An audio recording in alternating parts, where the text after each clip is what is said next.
समंदर किनारे ससुराल में बहू की खेती। शाम का वक्त है, सूरज ढल रहा है और ठंडी हवा चल रही है। बीच जंगल में एक झोपड़ी है। दीवारें मिट्टी की हैं जिनमें दरारें हैं।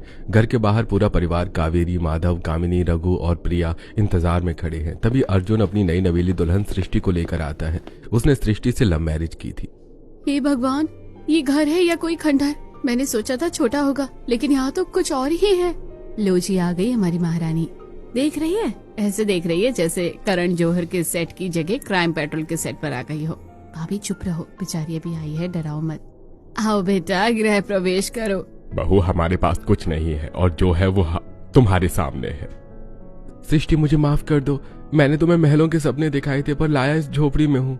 नहीं अर्जुन, घर दीवारों से नहीं परिवार से बनता है। माँ जी, मैं आ गई हूँ ना, अब मैं सब ठीक कर दूंगी। सृष्टि कलश को पैर से गिराकर अंदर आती है। अंदर का हाल और भी बुरा था। रात का समय, झोपड़ी के बाहर एक छोटा सा अलाव जल रहा है। पूरा परिवार उसके चारों तरफ बैठा है। सभी बहुत दुखी लग रहे हैं। अगर उस रात वो बाढ़ न आई होती अर्जुन, तो आज हम अपने पक्के मकान में होते। वो घर, वो खेत सब बह गया, और इंसानियत, वो तो पानी से पहले ही बह गई थी। सही कह रहे हैं बाबूजी। वो चाचा, वो मामा, सबने दरवाजे ऐसे बंद किए जैसे हम इंसान नहीं, कोई बीमारी हो। किसी ने हमारी मदद नहीं की, सभी ने दरवाजे बंद कर लिए थे। बाबूजी, अब रोने से क्या होगा? जो हो गया। पर मुझे दुख इस बात का है कि सृष्टि ये शहर की लड़की है, ये कैसे रहेगी यहाँ पे? अरे देवर जी, टेंशन क्यों लेते हो? हम है ना, अब इसे जंगल में सर्वाइवल सिखाएंगे। मैन वर्सेस वाइल्ड वाला शो देखा है ना, बस समझो लाइव चल रहा है। सृष्टि सभी परिवार वालों से थोड़ी दूर बैठी थी और सभी की बातें बड़ी ध्यान से सुन रही थी। ये लोग बाहर से सख्त दिखते हैं, पर अंदर से कितने टूटे हुए हैं। इनके पास कोई उम्मीद नहीं बची। अब मुझे ही इनकी उम्मीद बनना होगा। मैं इस परिवार को बिखरने नहीं दूंगी। सृष्टि उठकर उनके पास जाती है और चुपचाप बैठ जाती है। अगली सुबह घना कोहरा, कावेरी, कामिनी, प्रिया और सृष्टि चारों मटके और बाल्टी लेकर तालाब की ओर जा रही है। सृष्टि शॉल में लिपटी है और कांप रही है। अरे दैया, इतनी ठंड तो शिमला में भी नहीं होगी। यहाँ तो मेरी कुल्फी जमी जा रही है। भगवान जी, थोड़ा सूरज तो भेज दो, या फिर हीटर ही पार्सल कर दो। भाभी, हीटर छोड़ो। अगर आज मछली नहीं मिली तो पेट में चूहे जरूर कबड्डी खेलेंगे। जल्दी जल्दी पकड़ो। और वैसे भी आज यही है हमारे पास खाने के लिए, घर में कुछ भी नहीं है। चलो चलो, बातें कम करो।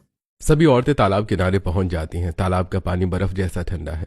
कामिनी और प्रिया पानी में उतरकर मछली पकड़ने की कोशिश कर रही हैं। सृष्टि नदी के किनारे खड़ी है। अरे नई नवेली दुल्हन ऐसे क्या खड़ी है जैसे स्टैचू हो? आजा, मछली पकड़ना सिखाती हूँ। देख, मछली को ऐसे पकड़ना है जैसे अपने पति को कंट्रोल में रखती है, टाइट, वरना फिसल जाएगी। जी भाभी, कोशिश करती हूँ। भाभी, क्या पूरी जिंदगी ऐसे ही मछली पकड़नी पड़ेगी? मेरी सहेलियाँ कॉलेज जाती हैं और मैं। हिम्मत मत हारो प्रिया, वक्त बदलता है।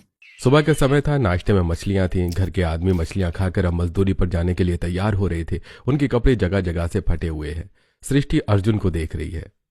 माफ करना सृष्टि, आज भी शायद खाली हाथ लौटना पड़े। बाजार में भीड़ है। बड़े बड़े ठेकेदार और व्यापारी खड़े हैं। माधव और रघु एक ठेले के पास जाते हैं। साहब, कोई काम दे दो, बोझा ढोलेंगे, मिट्टी खोद देंगे। अरे हटो यहाँ से, तुम जंगली लोग हो, नहाते धोते भी हो या नहीं? बदबू आ रही है, काम चाहिए। अरे जाओ जंगल में लकड़ी काटो, यहाँ बाजार में तुम्हारे लायक कोई काम नहीं है। साहब गरीब है, जानवर नहीं है, काम मांग रहे हैं, भीख नहीं मांग रहे हैं। अरे भाई रघु, अब बाजार में भी आ गए तुम लोग, जंगल कम पड़ गया क्या? तभी वहां एक ठेकेदार आता है। ए, इधर आ, खेत में काम करना है, 200 रुपए दूंगा तीनों के। करना है तो बोल, वरना रास्ता नाप। जी मालिक, करेंगे। आधी रात का समय है। बर्फीली हवा झोपड़ी के छेदों से ऐसे घुस रही है जैसे बिना बुलाए मेहमान। अलाव बुझने की कगार पर है। पूरा परिवार एक कोने में सिमट कर बैठा है। कावेरी ने एक पुराना फटा हुआ कंबल ओढ़ रखा है। कामिनी और रघु ने भी एक पतले कंबल में किसी तरह गुजारा कर रहे हैं। प्रिया कोने में बैठी है, उसे बहुत ठंड लग रही है। हे भगवान, मुझे तो लग रहा है कि मैं टाइटैनिक की हीरोइन बन गई हूँ। बस जहाज की जगह ये टूटी खटिया है। रघु जी, थोड़ा और कंबल मुझे दो ना, या क्या चाहते हो, मैं बर्फ की मूर्ति बन जाऊं? ये टाइटैनिक के सपने छोड़ दो, यहाँ चाय के लाले पड़े हैं। भाभी, मुझे बहुत ठंड लग रही है, हाथ सुन हो गए हैं। सृष्टि देखती है कि प्रिया की हालत खराब है। वो बिना एक पल सोचे अपनी गरम लाल रंग की कश्मीरी शॉल प्रिया को ओढ़ा देती है। प्रिया को ठंड से राहत मिल जाती है, लेकिन सृष्टि ठंड से कांपने लगती है। बहू, ये तूने क्या किया? नई नवेली है, तुझे ठंड लग जाएगी। ये शॉल तो मेरे मायके की थी ना, फिर तूने प्रिया को क्यों दे दी? बेटा तू ओढ़ ले उस शॉल को, नहीं तो ठंड लग जाएगी। माँ जी, प्रिया ठीक रहेगी तो मुझे भी ठंड नहीं लगेगी। हम सब एक साथ बैठ जाते हैं ना, ठंड की क्या मजा जो हमें छू ले। बेटा अर्जुन, तेरी किस्मत अच्छी है, हमारे पास तो अच्छा हमारा घर भी नहीं है, तब भी ये देख कितनी खुश है और यहीं पर गुजारा करने के लिए तैयार है। सृष्टि, तुम सच में बहुत अच्छी हो। दोपहर का वक्त है लेकिन जंगल में इतना कोहरा है कि दिन भी रात जैसा लग रहा है। राशन के डिब्बे खाली हैं, कई दिनों से आदमियों को कुछ काम नहीं मिला है। कामिनी, प्रिया और सृष्टि तीनों औरतें जंगल में खाने की तलाश में जाती हैं, तभी सामने एक सांप आ जाता है। मम्मी रे, नागिन नहीं, नाग प्रिया, बचा ले, मुझे डस लेगा। मैं तो अभी नागिन डांस करने के लिए तैयार भी नहीं हूँ। अरे एकता कपूर जी, आपने अभी नागिन को यहाँ पर क्यों छोड़ दिया? इससे आप अपने पास बुला लीजिए, इसे आप अपने पास ही बुला लीजिए। भाभी चुप रहो, मुझे तो लग रहा है कि अब ये नागमणि लेकर ही जाएगा। हिलो मत, बस शांत खड़े रहो, वो चला जाएगा। हम उसके इलाके में हैं, गलती हमारी है, अगर और गलती की तो जान से हाथ धो बैठोगे, इसलिए शांत खड़े रहिए। थोड़ी देर में सांप वहां से चला जाता है। वो तीनों आगे बढ़ती हैं, जंगल खत्म हो जाता है और अचानक सामने विशाल समंदर दिखाई देता है। सबकी आंखें फटी की फटी रह जाती हैं। हे राम, ये क्या है?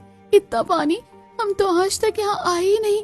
ये समुद्र है, कितना विशाल है, पर अफसोस पीने लायक नहीं। लो कर लो बात, पानी हर जगह है पर पीने को एक बूंद नहीं। ये तो वही बात हो गई कि शादी हो गई पर पति परदेश में। भाभी वहाँ देखो, कुछ सब्जियाँ लगी हैं। सृष्टि पास जाकर देखती है, वहां कुछ सब्जियां लगी हुई थी। मिल गया आज का खाना, चलो जल्दी घर चलते हैं। कुछ दिन बीत जाते हैं, सुबह का वक्त होता है, सूरज बस उगने ही वाला है। सृष्टि, प्रिया और कामिनी को समंदर किनारे ले आई है। ठंडी हवा चल रही है, तीनों वहां खड़ी होकर उगते हुए सूरज को देख रही थी। कामिनी के हाथ में एक टमाटर था। ये टमाटर है या लाल रंग का गुब्बारा? न स्वाद है न जान।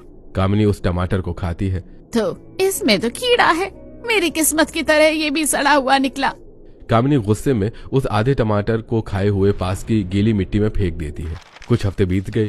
सृष्टि आज फिर से उगते हुए सूरज को देखने आई। आज उसके साथ पूरा परिवार था।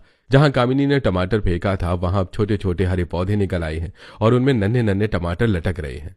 देखो, सब देखो, यहाँ टमाटर का पौधा उग गया है और इसमें टमाटर भी लग रहे हैं। अरे ये टमाटर के पौधे हैं, यहाँ कैसे उग गए? भाभी, आपने उस टमाटर को फेंका था ना, और देखो बिना खाद पानी के उग गए।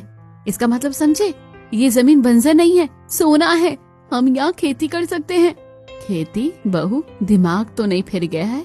समुद्र के किनारे खारे पानी में खेती कौन पागल कहेंगे? और बीज कहाँ से आएंगे? पैसा नहीं है हमारे पास। अगर फसल नहीं होगी तो जो बचा है वो भी जाएगा। समुद्र के खारे पानी में खेती करेंगे तो लोग पागल कहेंगे। बाबूजी, पागल तो लोग हमें अभी भी कहते हैं। खाने के लिए हमारे पास है ही क्या? वो टूटी झोपड़ी। अगर हम कुछ कोशिश नहीं करेंगे तो भूख से वैसे ही मर जाएंगे। अर्जुन, ये मिट्टी गीली है, हमें बस थोड़ी मेहनत करनी है। क्या आप मेरे साथ दोगे? हम यहाँ खेती करेंगे। देवरानी जी सही कह रही है, रिस्क तो लेना पड़ेगा। शोले के गब्बर ने कहा था ना, जो डर गया समझो मर गया। मैं तो तैयार हूँ, चलो हो जाए दो दो हाथ इस मिट्टी में। ठीक है सृष्टि, जब तुम इतनी हिम्मत दिखा रही हो तो मैं पीछे क्यों हटूंगा। हम करेंगे खेती। अर्जुन और रघु एक बीज की दुकान पर खड़े हैं। रघु अपनी जेब से एक पोटली निकालता है जिसमें कुछ सिक्के और फटे नोट हैं। दुकानदारों ने ऊपर से नीचे तक घूरता है। काका, थोड़ी अच्छी क्वालिटी के टमाटर और कद्दू के बीज दे दो। काहे अर्जुन, अब क्या जंगल में फार्म हाउस बना रहे हो या फिर जंगल में खेती करोगे? अरे काका, तुम्हें नहीं पता, ये लोग समंदर के पानी से सब्जी उगाएंगे। सुना है वहाँ नमकीन कद्दू उगता है। अरे हाँ भाई, पागल हो गए हैं सब। जंगल में रहना, नमक खाना, अब दिमाग भी नमकीन हो गया इनका। अर्जुन, चल यहाँ से, इनकी बातों का जवाब हमारी फसल देगी। दोनों भाई चुपचाप बीज खरीदकर वहां से निकल जाते हैं। सृष्टि दरवाजे पर खड़ी उनका इंतजार कर रही है और अर्जुन और रघु उदास होकर वहां लौटते हैं। उदास मत होइए, आज वो हम पर हंस रहे हैं, कल हमारी किस्मत उन पर हंसेगी। इनकी हंसी को ही हम अपनी ताकत बनाएंगे और खूब मेहनत करेंगे और दुनिया को दिखा देंगे एक गरीब भी दुनिया जी सकता है। समुद्र किनारे पूरा परिवार काम में जुटा है। माधव, अर्जुन और रघु कुदाल चला रहे हैं। सृष्टि, कामिनी और प्रिया जंगल से सूखी कांटेदार झाड़ियां खींच कर ला रही हैं और खेत के चारों तरफ बाउंड्रियां बना रही हैं। आउच भाभी, ये कांटे तो चुभ रहे हैं। कोई बात नहीं प्रिया, ये कांटे ही हमारी फसल को बचाएंगे। जहाँ फूल चाहिए वहाँ कांटों से दोस्ती करनी पड़ती है, और अगर हम ये बाउंड्री नहीं बनाएंगे तो जानवर हमारी सब्जियों को खा जाएंगे और हमें कुछ नहीं मिलेगा। कामिनी एक बड़ी सी झाड़ी खींचकर लाती है और वहीं बैठ जाती है। हाय दैया, मेरी कमर। हे भगवान, मुझे कैटरीना कैफ बनना था, तूने मुझे मंजूर बना दिया। अब मुझे तो लग रहा है कि मैं सीधी नहीं हो पाऊंगी, टेढ़ी होकर ही चलना पड़ेगा। पुष्पा राज की तरह मैं झुकूंगा नहीं, पर मैं उठ ही नहीं पा रही हूँ। अरे उठ जा नौटंकीबाज, अगर तू नहीं उठी तो तुझे यहीं गाड़ कर बिजू का बना देंगे, कौवे डराने के काम आएगी। हंसो मत, काम करो, रात होने वाली है, जल्दी जल्दी काम करो। सुबह के 4 बज रहे हैं। घना कोहरा छाया है, जंगल में कुछ साफ नहीं दिख रहा है। पूरा परिवार खेत पर है। ठंड में सबके दांत किटकिटा रहे हैं। अर्जुन और रघु कुदाल चलाने की कोशिश कर रहे हैं, पर ठंड के कारण उनसे काम नहीं हो रहा है। बाबूजी, आज तो कुदाल भी नहीं चल रही है, हाथ जम गए हैं। ये ठंड हमें अब जमा कर ही मारेगी। ऐसे नहीं होगा, रुकिए। सृष्टि तुरंत कुछ सूखी लकड़ियां और पत्थर जमा करती है और खेत के बीचों बीच आग जलाती है। एक पुराने पतीले में घर से लाया पानी और चाय पत्ती डालती है। जल्दी से काली चाय तैयार हो जाती है। ये लीजिए देसी हीटर, एक घुट पियो और फिर देखना बुलेट ट्रेन की स्पीड आ जाएगी। वाह देवरानी जी, मान गए, इस चाय में तो अमृत है। अब तो मैं हिमालय भी खोद दूं। जय माहेशमती। चाय पीकर सब जोश में काम करने लगते हैं। तभी अचानक जोर से ठंडी हवा चलती है और सभी ठंड से कांप जाते हैं। हाय दैया, ये हवा है या अमरीश पुरी का थप्पड़ सीधा गाल पर लगा है। उफ, मेरी तो रूह भी कांप कर बाहर निकलने को तैयार बैठी है। कामिनी, नौटंकी बंद कर। हाथ चलाएगी तो गर्मी आएगी, जुबान चलाएगी तो ठंड ही लगेगी। बहू, सच में ठंड बहुत है, हाथ सुन हो रहे हैं। लगता है आज काम रोकना पड़ेगा। रुकिए मत, कोई नहीं रुकेगा बाबूजी। अर्जुन, कुदरत हमारे साथ है। देखिए जमीन पूरी तरह से तैयार है, जुताई हो चुकी है और सबसे बड़ी बात, हमें सिंचाई के लिए पानी ढोने की जरूरत नहीं पड़ेगी, क्योंकि यहाँ की मिट्टी पहले से ही गीली है। सच कह रही है बहू, मतलब मेहनत बच गई, वरना सिंचाई करने में बहुत मेहनत लग जाती। हाँ बाबूजी, अब बस बीज डालने हैं। सोचिए, ये बीज नहीं, हमारी गरीबी मिटाने की चाबी है। एक बार ये जमीन के अंदर चले गए, फिर देखना कुछ हफ्तों में यहाँ बहुत सारी सब्जियां लगेंगी। हम थोड़ी सी ठंड से डरकर मेहनत करना नहीं छोड़ेंगे। नहीं, हम मेहनत करना नहीं छोड़ेंगे। देवरानी जी ने तो मेरे अंदर का बाहुबली जगा दिया। ए हवा, तू चल ले कितनी भी तेज, हम नहीं हिलने वाले। आज तो बीज बोकर ही जाएंगे, चाहे हमारी कुल्फी क्यों न जम जाए। सभी परिवार वाले फिर से काम करना शुरू कर देते हैं। समय बीतता है, रात का वक्त है। खेत के बीच में अर्जुन और सृष्टि बैठे हैं, उनके पास अलाव जल रहा है। सृष्टि, कभी कभी लगता है मैं सपना देख रहा हूँ। कहाँ हम भूख से मर रहे थे और आज ऐसा लगता है कि हमारा वक्त बदलने वाला है। सपने देखने वालों के ही सपने पूरे होते हैं अर्जुन जी। बस कुछ दिन और, फिर हमारी मेहनत रंग लाएगी और यहाँ चारों तरफ सब्जियां ही सब्जियां उगेगी। कुछ समय बीत जाता है। अब खेत में लगे हुए पौधे बड़े हो रहे हैं और फिर वो दिन आता है जब उनमें सब्जियां लगना शुरू हो जाती हैं। सुबह की धूप में खेत चमक रहा है। बड़े बड़े लाल टमाटर, हरे कद्दू और हरी भरी पालक लहरा रही है। सब्जियां इतनी ताजी हैं कि शीशे की तरह चमक रही हैं। हे धरती मैया, तेरा लाख लाख शुक्र है। अरे बाप रे, ये कद्दू है या डायनासोर का अंडा? ओह माय गॉड, ये टमाटर तो मेरे गालों से भी ज्यादा लाल है। अब तो मंडी में आग लगा देंगे हम। बहू, तुम हमारे घर की लक्ष्मी हो। देखो तुम्हारी मेहनत रंग लाई, तुमने कर दिखाया। फिर सारा परिवार सब्जियां काटता है और अर्जुन और रघु सब्जियों की टोकरियों में भरकर बाजार में बेचने के लिए जाते हैं। वे एक कोने में एक पुरानी चटाई बिछाकर अपनी सब्जियां सजाते हैं। सामने पक्की दुकान वाला सेठ लाला जी अपनी गद्दी पर बैठा उनको देखकर हंस रहा है। अरे ओ जंगलियों, ये क्या कचरा उठा लाए? सुना है समंदर के पानी से उगाया है। ए भाई, इनसे मत लेना, कड़वी और खारी होंगी, खाओगे तो बीपी बढ़ जाएगा। नहीं सेठ जी, बहुत अच्छी सब्जियां हैं, एक बार देखिए तो। तभी पास वाला दुकानदार रमेश उन पर जोर से चिल्लाता है। ए हटो रे, यहाँ घाक मत घेरो, जंगल में रहते हो वहीं बेचो ना बंदरों को। बाजार में अच्छा सामान चाहिए, तुम्हारा ये घास फूस नहीं चाहिए। पूरा दिन बीत जाता है पर उनके पास एक भी ग्राहक नहीं रुकता। सब लाला जी की बातों में आकर मुंह फेर लेते हैं। शाम को वो दोनों टोकरियां वापस उठाकर घर लौट आते हैं। सृष्टि, कोई नहीं खरीदेगा, सब मजाक उड़ा रहे हैं, कहते हैं हम जंगली हैं और हमारा सामान भी जंगली है। अर्जुन जी, आप इतनी जल्दी हार क्यों मान लेते हैं? देखिए, पहले खेती करना हमारे लिए कठिन था ना, लेकिन हमने खेती की ना और सफल भी हुए। अब हमें सब्जियां बेचना है, हम वो भी बेचेंगे और जरूर सफल होंगे। कल हम सब आपके साथ चलेंगे और सब मिलकर सब्जियां बेचेंगे। आपने सुना तो होगा ही कि सब्र का फल मीठा होता है, बस थोड़ा सब्र कीजिए। अगले दिन पूरा परिवार बाजार में सब्जी बेचने जाता है। सृष्टि ने सब्जियों को बहुत अच्छे तरीके से सजाया था और उन पर पानी डाल दिया था, जिससे वो और अच्छी और ताजी लगे। काका, 1 मिनट रुकिए, खरीदना मत, बस चखकर बताइए। अगर स्वाद में शहद ना हो तो अभी दुकान उठा लेंगे। ला बिटिया, चखा दे। सृष्टि उसे ग्राहक को एक टमाटर देती है। वो ग्राहक टमाटर खाता और खुश हो जाता है। अरे राम, ये तो चीनी जैसा मीठा है और साथ में खट्टा भी है भाई साहब। ये लाला के सड़े टमाटर छोड़ो, ये तो अमृत है। तौल दे बिटिया 2 किलो। देखते ही देखते भीड़ जमा हो जाती है। मुझे भी दे दो, मुझे भी दे दो की आवाजें आने लगती हैं। शाम तक टोकरियां खाली हो जाती है और बहुत अच्छी आमदनी हो जाती है। घर लौटते समय पूरा परिवार घर के लिए राशन लेता है और साथ में कुछ मिठाइयां भी लेते हैं। फिर सभी घर पहुंचकर एक साथ बैठकर मिठाई खाते हैं। हाय, आज तो मेरे पेट में दिवाली हो गई। कितने दिनों बाद मीठा खाया है। देवरानी जी, तुम तो जादू करने निकली। मेरे बच्चों ने आज पहली बार पेट भर के खाना खाया है। समय बीतता है। अब परिवार के पास एक नया ठेला था। ठेले पर ताजी सब्जियां सजी हैं। आज कामिनी ने अपनी सबसे अच्छी साड़ी पहनी है और बालों में फूल लगाया है। वो ठेले के आगे खड़ी हो जाती है और आवाज लगाती है, अरे ओ कल्लू के पापा, ओ शालू की मम्मी, इधर देखो। ये साधारण सब्जी नहीं है, ये ब्यूटी पार्लर वाली सब्जी है। हमारे टमाटर खाओगे तो गाल करीना कपूर जैसे लाल हो जाएंगे।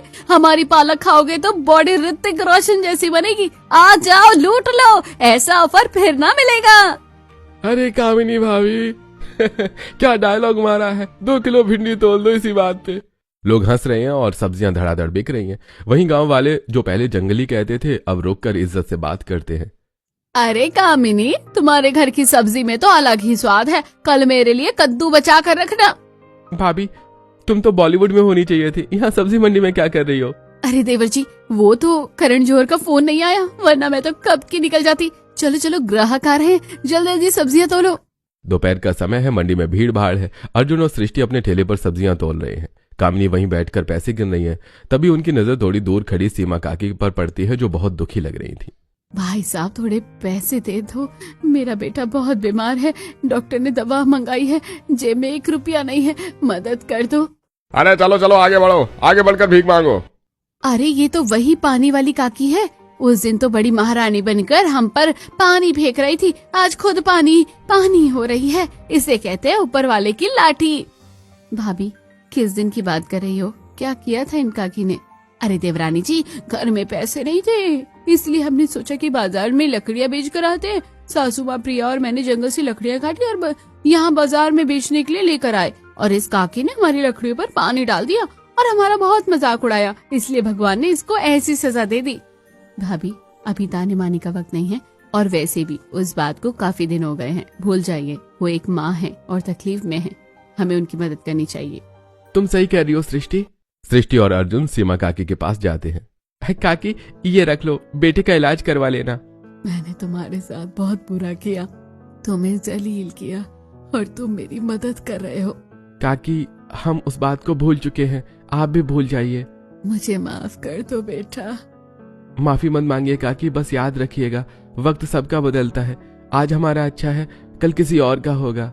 कुछ दिनों बाद मंडी में ज्यादा भीड़ थी। मंडी में एक बड़ी गाड़ी आती है। गाड़ी से एक सूट बूट पहने व्यापारी मिस्टर खन्ना उतरते हैं। सारे दुकानदार हैरान होकर उन्हें देख रहे हैं। हाय दैया, ये कौन हीरो आया है? करण जौहर की फिल्म का सीन लग रहा है, कहीं हमें कास्ट करने तो नहीं आया? अर्जुन देख, मेरा पल्लू ठीक है ना? कामिनी, हीरो नहीं व्यापारी है और वो तुझे नहीं, हमारी सब्जियों को देखने आए हैं। मिस्टर खन्ना सीधे सृष्टि और अर्जुन के ठेले के पास आते हैं। वो एक टमाटर उठाते हैं, उसे गौर से देखते हैं और सूंघते हैं। हाँ, मैंने पूरे शहर में ऐसी क्वालिटी नहीं देखी, एकदम फ्रेश और ऑर्गेनिक। कौन उगाता है इसे? जी साहब, हम उगाते हैं। समंदर किनारे हमारे खेत हैं, बिल्कुल ऑर्गेनिक तरीके से उगाते हैं। वंडरफुल, मुझे तुम्हारा सारा माल चाहिए। आज से जो भी सब्जियां होंगी वो सीधे मेरे 5 स्टार होटल में जाएंगी और कीमत वो मिलेगी जो तुम मांगोगे। मैंने कहा था ना अर्जुन जी, हमारा वक्त बदलेगा। देखिए, बदल गया हमारा वक्त। ये लो 50,000 रुपए एडवांस। डील पक्की, अब तुम्हारे ही खेत से सब्जियां हमारे होटल के लिए जाएंगी। डील पक्की साहब। मिस्टर खन्ना वहां से चले जाते हैं। ओह माय गॉड, इतने नोट, मुझे चक्कर आ रहे हैं, कोई मुझे पकड़ो। और ऐसी समय बीत जाता है। जहां पहले टूटी झोपड़ी हुआ करती थी, अब वहां एक सुंदर पक्का मकान खड़ा है जिस पर लिखा है सृष्टि विला। खेत बहुत बड़े हो गए हैं, वहां 10-12 मजदूर काम कर रहे हैं। सारा परिवार खेतों में खड़ा है। काका, ध्यान रखिएगा, कद्दू को जमीन पर पटकना नहीं है, प्यार से रखना है, ये हमारी मेहनत है। जी मालकिन, बेफिक्र रहिए। घर के हाल में सारा परिवार बैठकर चाय पी रहा है और बातें कर रहा है। कावेरी, याद है एक वक्त था जब हम 2 वक्त की रोटी को तरसते थे और आज हमारे खेत में इतने मजदूर काम करते हैं। सब हमारी बहू सृष्टि ने किया है, उसी की वजह से आज हम यहाँ हैं। ए छोटू, चाय ला रे, और सुन, चीनी कम डालना, मुझे फिगर मेंटेन करना है। अब हम बड़े लोग हैं, थोड़ा स्टाइल तो बनता है ना। क्यों जी, लग रही हूँ ना हीरोइन? हाँ हाँ, पूरी हीरोइन लग रही है। बस एक खेतों में कैटवॉक मत करने लगना, वरना फसल डर जाएगी। दोपहर का समय था। बाजार के बीचों बीच अब एक पक्की और शानदार दुकान खड़ी है जिस पर बड़े अक्षरों में लिखा है सृष्टि फ्रेश फार्म्स, जिस पर प्रिया काउंटर पर बैठकर हिसाब कर रही है। कामिनी एक कुर्सी पर बैठी है। अरे ओ छोटू, ये शिमला मिर्च को ऐसे प्यार से रख जैसे ताजमहल का मॉडल हो। हम अब सड़क छाप नहीं है, ब्रांड है ब्रांड। और सुन, मेरी ग्रीन टी लाया कि नहीं? अब मैं सेठानी हूँ, नॉर्मल चाय से मेरा गला खराब होता है। भाभी, गला खराब नहीं, नखरे खराब हो रहे हैं आपके। भैया, आज का हिसाब एकदम टकाटक है, मुनाफा डबल हुआ है। ये सब तुम्हारी भाभी सृष्टि की मेहनत है। तभी दुकान में कुछ ग्राहक आ जाते हैं और कामिनी ग्राहकों से बात करने लगती है। अरे मैडम जी, ये लौकी देख रही हो? इसे खाओगी तो शिल्पा शेट्टी जैसा फिगर हो जाएगा। और ये बैंगन, उफ, इसका भरता बनाओगी तो पतिदेव शाहरुख खान की तरह बाहें फैलाकर कहेंगे मैं हूँ ना। तभी वहाँ गांव का सरपंच आता है। नमस्ते अर्जुन, वो हमारे खेत में कीड़ा लग गया है, जरा सृष्टि से पूछकर कोई दवा बता देते। जरूर सरपंच जी, अब तो बड़े बड़े ऑफिसर भी उससे सलाह लेने आते हैं। सृष्टि दुकान के बाहर खड़ी होकर माल लोड करवा रही होती है। तभी उसकी नजर सड़क के किनारे बैठे एक परिवार पर पड़ती है। एक आदमी, उसकी पत्नी और 2 छोटे बच्चे। उनके कपड़े फटे हुए हैं, बच्चे भूख से रो रहे हैं। सृष्टि को अपनी पुरानी वो रातें याद आ जाती हैं जब वो खुद जंगल में भूख से तड़प रही थी। अर्जुन, जरा वहाँ देखो। हे भगवान, इनकी हालत तो बहुत खराब है। सृष्टि उस परिवार के पास जाती है। काका, यहाँ क्यों बैठे हो? अगर बैठना है तो हमारी दुकान में आकर बैठ जाओ। नहीं मालकिन, हमारे कपड़े गंदे हैं, आपकी दुकान गंदी हो जाएगी। कपड़े गंदे हैं तो क्या हुआ, दिल तो साफ है ना। सृष्टि उन्हें अपनी दुकान में लाती है और कुर्सी पर बिठाती है। अरे ओ छोटू, ग्रीन टी छोड़, पहले इनके लिए समोसे और चाय ला, और बच्चों के लिए चॉकलेट भी लाना, जल्दी।